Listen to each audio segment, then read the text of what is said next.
आंनि मुङा थिकेन बसुमतारी। डिस्ट्रिक्टआ जाबाय बाक्सा।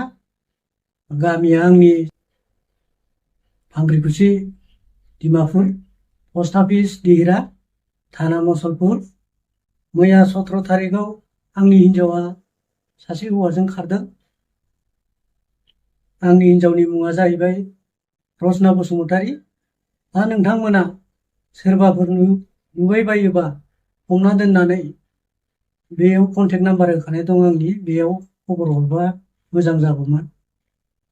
बे जाय लांनाय हौवा बेहाबो हिनजाव गोनांखा, गथ' साथामना साब्रै दङ आरो आंहाबो सासे दङ हौवासा। बेयो माबोरै जानो माला मा रायलायना खारखो आं बेखौ मिथिया। मैयासो आंजों फनाव रायलायहरदोंमोन बेलासियाव। रायलायनानै बिसोरो मोना खारलांदों।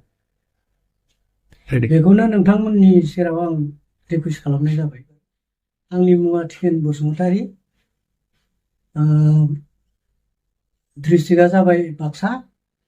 गामिया आंनि भांग्रिकुसि डिमापुर।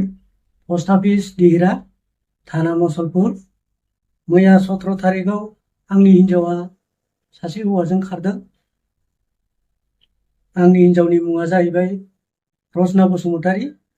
दा नोंथांमोना सोरबाफोर नुबाय बायोबा हमना दोननानै बेयाव कन्टेक्ट नाम्बार होखानाय दं आंनि, बेयाव खबर हरबा मोजां जागौमोन। बे जाय लांनाय हौवा बेहाबो हिनजाव गोनांखा, गथ' साथामना साब्रै दङ आरो आंहाबो सासे दङ हौवासा। बेयो माबोरै जानो माला मा रायलायना खारखो आं बेखौ मिथिया। मैयासो आंजों फनाव रायलायहरदोंमोन बेलासियाव। रायलायनानै बिसोरो मोना खारलांदों। बेखौनो नोंथांमोननि सेराव आं रिकुवेस्ट खालामनाय जाबाय।